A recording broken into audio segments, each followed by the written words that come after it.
Hello. इस video में हम देखेंगे कॉम्पैक्शन एंड कंसोलिडेशन। इनमें डिफरेंस क्या होता है। असल में बहुत ही इम्पोर्टेंट टॉपिक है और डेफिनेशन इसकी आपको कहीं से भी मिल जाएगी। बस मेनली फोकस मेरा ये है कि आपको समझाना कि ये इन दोनों में टेक्निकल डिफरेंस होता क्या है। देखो, जब भी हम कहीं भराव वर्क करते हैं, मतलब कहीं हमें मकान बनाते टाइम या कोई स्ट्रक्चर कहीं और बन रहा है, वहाँ पे जो है फिलिंग की रिक्वायरमेंट होती है, चाहे वो सड़क हो या किसी भी अदर पर्पस के लिए हम भराव करते हैं।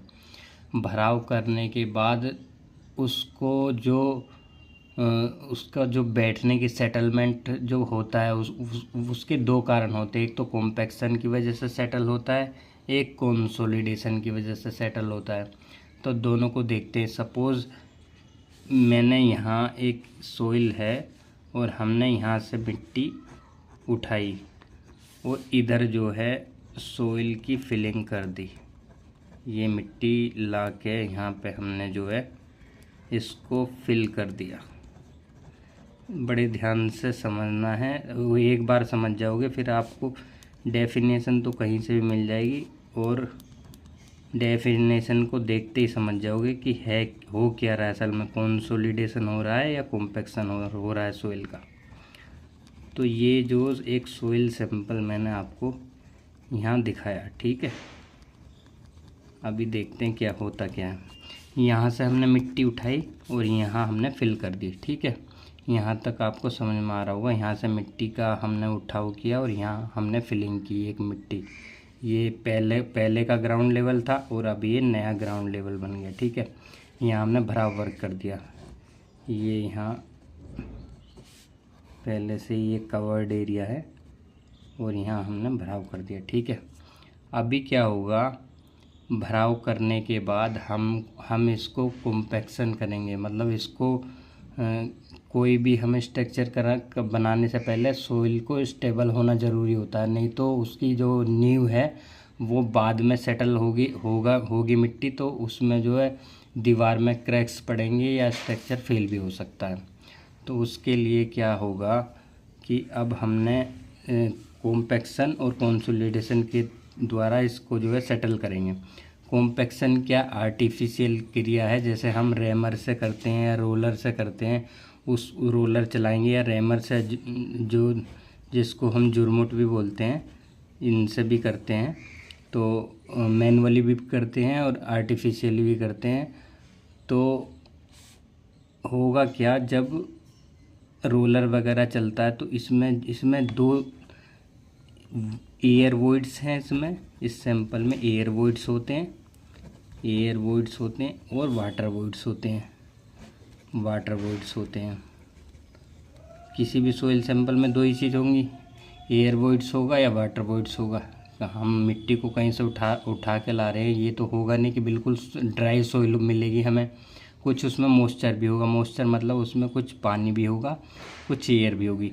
जब हम जिस प्रोसेस से हम उसकी एयर को बाहर निकाल देते हैं, मतलब हमने रोलर चलाया या दुरमुट चलाया, रेमर के द्वारा हमने जो है इसको कॉम्पैक्ट करते हैं, तो इसकी जो एयर है वो बाहर निकल के आती है।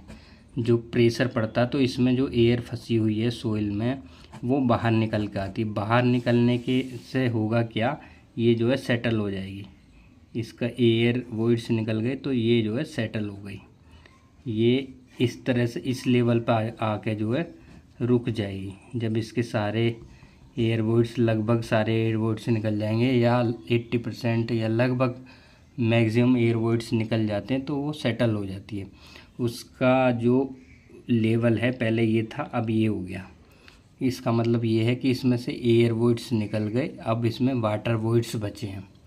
तो वाटर वॉइड्स क्या हैं, वाटर वॉइड्स इनके साथ मतलब मिट्टी की सरफेस पे होते हैं या उसके साथ सटे हुए होते हैं।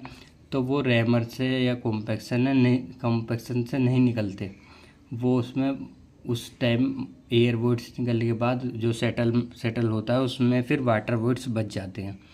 अब इन वाटर वॉइड्स को क्या होता है, वाटर वॉइड्स क्या, जब सोइल को परमानेंटली आप ऐसे ही छोड़ दोगे तो या तो उस पर डायनेमिक या स्टैटिक लोड उस पर लगा हुआ है या कोई लोड नहीं भी लगा हुआ है।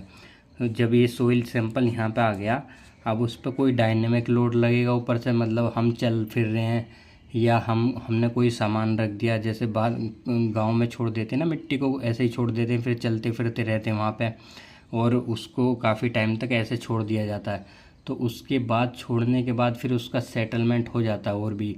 तो वो कैसे होता है कि जब इस पर कोई परमानेंट लोड आ रहा है या लोड नहीं भी आ रहा है, तो इस जो सोइल है इसके खुद के लोड की वजह से जो वाटर है इसमें उस पर प्रेशर पड़ता है, और एक टाइम ऐसा आएगा वो प्रेशर की वजह से नीचे की तरफ डाउनवर्ड उसका फ्लो होने लगेगा। जो वाटर सोइल के पार्टिकल से चिपका हुआ था वो जो है उसमें से निकल के डाउनवर्ड मूवमेंट करने लगेगा। जो डाउनवर्ड मूवमेंट होगा सोइल का, तो धीरे धीरे धीरे टाइम डिपेंडेंट होता है कंसोलिडेशन। तो धीरे धीरे जब जैसे ही वाटर वॉइड्स निकलेंगे तो इसका फिर बाद में लेवल और डाउन हो जाता है, सब मतलब लेवल अब ये आ गया। तो इसका मतलब अब ये हुआ, इसके दोनों प्रोसेस कंप्लीट हो गए, कॉम्पैक्शन भी कंसोलिडेशन भी। तो कॉम्पैक्शन क्या है? कॉम्पैक्शन में हम आर्टिफिशियली उसके जो एयर वॉइड्स हैं उनको बाहर निकालते हैं। और कंसोलिडेशन क्या है? कंसोलिडेशन ये है, नेचुरली होता है ये सोइल के ऊपर प्रेशर पड़ने से या खुद का भार पड़ने की वजह से जो उसके वाटर वॉइड्स हैं, वाटर जिन वॉइड्सों में वाटर भरा हुआ है वो धीरे धीरे नीचे की तरफ डाउनवर्ड मूवमेंट करता है और सारा जो उसका वाटर है वो बाहर निकल जाता है, जिसकी वजह से फिर एक बार और सेटलमेंट होता है। तो जब पानी उसमें से निकलता है वाटर तो उसको बोलते हैं कंसोलिडेशन, जब एयर निकलती है तो उसको बोलते हैं कॉम्पैक्शन। इन दोनों में यही डिफरेंस है, मेनली इसी को समझना है। और मैं थोड़ा सा इनकी डेफिनेशन आपको दिखा देता हूँ, हालांकि डेफिनेशन आपको कहीं भी मिल जाएगी। ये हिंदी मीडियम वाले जो स्टूडेंट हैं वो इसको देख सकते हैं, इसको आप इजीली पढ़ोगे तो समझ में आएगा। जैसे ये इसमें लिख रहा है एक कृत्रिम क्रिया है और ये एक नेचुरली क्रिया है, और इसमें इस क्रिया में मृदा के आयतन में कमी एयर वॉइड्स के आयतन में कमी की वजह से होता है, और इधर में वाटर वॉइड्स की वजह से होता है। इस क्रिया को घटाया बढ़ाया जा सकता है कॉम्पैक्शन को, क्योंकि लोड को ज़्यादा लोड डालेंगे, ज़्यादा हैवी रोलर चलाएंगे तो जो क्रिया है वो तेज़ हो जाएगी, कम लोड देंगे तो स्लो हो जाएगी। और इस क्रिया की जो कंसोलिडेशन में क्या है, इस क्रिया की दर नेचुरल जो फैक्टर होते हैं उन पर डिपेंड करती है, मतलब इसको हम खुद कंट्रोल नहीं कर सकते। कॉम्पैक्शन क्या है, ये बहुत जल्दी पूर्ण हो सकती है क्योंकि ये आर्टिफिशियली होती है और हम इसको कंट्रोल कर सकते हैं। और इसमें क्या है, ये बहुत धीरे जो कंसोलिडेशन होता है उसका रेट जो स्लो होता है। और इस क्रिया में आर्टिफिशियल जैसे दुर्मुट रोलर ईटीसी का प्रयोग किया जाता है। यह क्रिया मृदा पर लगातार पड़ने वाले भार के कारण स्वतः ही होती है। तो ये इसका वो है डिफरेंस। हिंदी मीडियम वाले आई थिंक इसको पढ़ के समझ सकते हैं। एक बार इंग्लिश में और देख लीजिए आप, ये इंग्लिश मीडियम वाले स्टूडेंटों के लिए वो एक बार जो ऐसे देखेंगे तो आई थिंक अच्छे से और समझ में आ जाएगा। जो मैंने समझाया वही लिखा हुआ है, कुछ अलग नहीं लिखा हुआ है। इसको भी देख सकते हैं, ये भी इसी की डेफिनेशन है।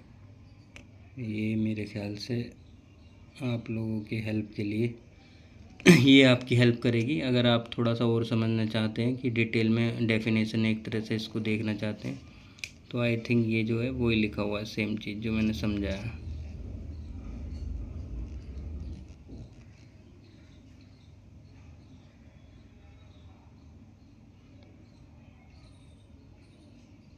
Thank you.